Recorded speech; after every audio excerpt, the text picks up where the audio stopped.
एक सुनसान गांव था जहां सूरज ढलते ही सन्नाटा छा जाता था। गांव के बाहर एक बहुत पुराना बरगद का पेड़ था जिसके पास जाने की हिम्मत कोई नहीं करता था। लोग कहते थे हर अमावस्या की रात को पेड़ के नीचे से ठंडी हवा चलने लगती थी। कहते हैं सालों पहले एक आदमी ने उसी पेड़ पर फांसी लगाकर आत्महत्या कर ली थी। उसकी आंखों में बहुत गुस्सा और दर्द था। मरने के बाद उसकी आत्मा को शांति नहीं मिली और वह उसी पेड़ से लटककर भूत बन गया। हर अमावस्या की रात को पेड़ के नीचे से ठंडी हवा चलने लगती थी।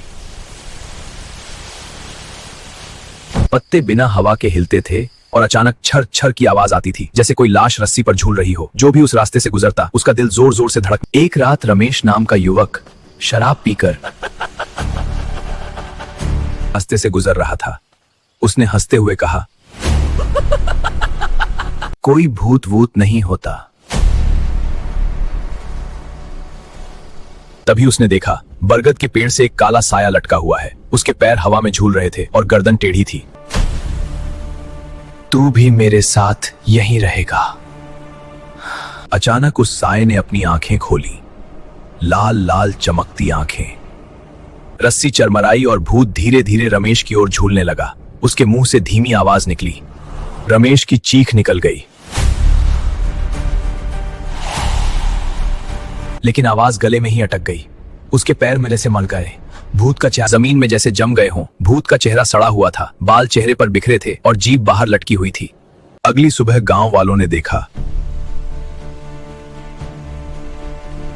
बरगद के पेड़ से दो लाशें लटक रही थीं, एक पुरानी और एक नई।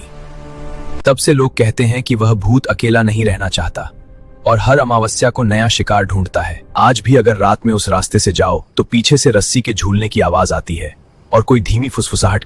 रुको, अभी तुम भी लटकने वाले हो।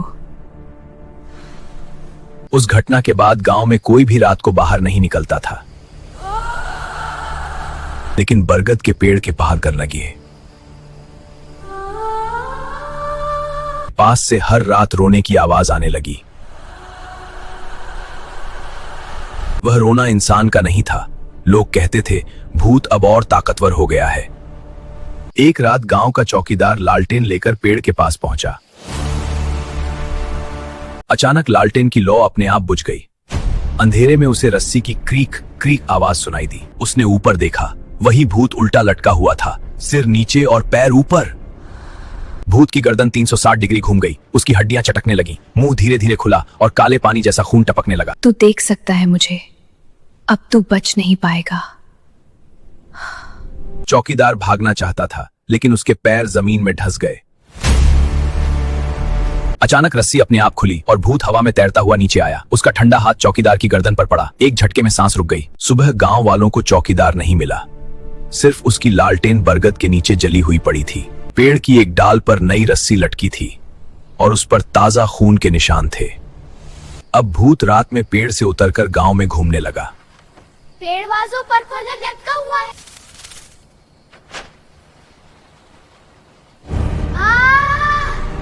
पेड़ वाला अंकल आ गया, वो लटका हुआ है।